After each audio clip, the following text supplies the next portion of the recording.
আসসালামু আলাইকুম এভরিওয়ান। আজকে দেখাবো রাজশাহীর কালাভুনা এখন বগুড়ায়। তো প্রাইস বা কীরকম কোয়ান্টিটি থাকছে সেটা অবশ্যই দেখাচ্ছি। তো আমরা দত্তবের রাস্তা হয়ে মাটিরালি ঢুকতেছিলাম। এই যে এটা বিমান মোড় দেখতে পাচ্ছ। বিমান মোড় থেকে ডান দিকে যে রাস্তাটা গেছে, যেটা আসলে দ্বিতীয় বাইপাস রোড ধরে, ওইখানে আসলে মূলত সালমান, মানে রাস্তাতে যেতেই দেখবা সালমান রেস্টুরেন্ট মেবি। এটা হচ্ছে আমাদের শেফ। মোটামুটি অনেক ভালো ছিল, আমার কাছে ভালোই লাগছে। আর ভাইয়াদের আপ্যায়ন অনেক বেশি ভালো ছিল।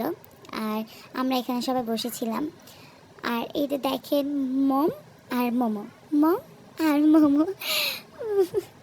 তো এই যে আমাদের কালাভুনা দিয়ে দিচ্ছে। এইটা মেবি 220 টাকা হবে 5 পিস। আর আমরা নলি সব একটা থাকে, যেটা 2টা প্লেটার, ভাত আনলিমিটেড, 10টা মাংস থাকবে আর হচ্ছে একটা নলি থাকবে। এইটা আমরা 2টা নিয়ে নিয়েছিলাম আর এমনিতে একটা নিয়ে নিয়েছিলাম। তো এটা 500 টাকা প্রাইস পড়ছে এটার। আর মাংসর পরিমাণ তোমরা দেখতে পাচ্ছ, মাংস 5 পিস করে পাইছি। একটু নরম হলে বেশি ভালো লাগতো, একটু বেশি শক্ত ছিল আর একটু মিষ্টি ছিল। আমি এরপর থেকে আশা করব যে একটু ঝাল হওয়ার জন্য। আসলে আমরা কালাভুনা মেইনলি খেতেই যাই ঝালের জন্য, মিষ্টির জন্য না। তো আজকের ভিডিওটা এই পর্যন্ত। আল্লাহ হাফেজ।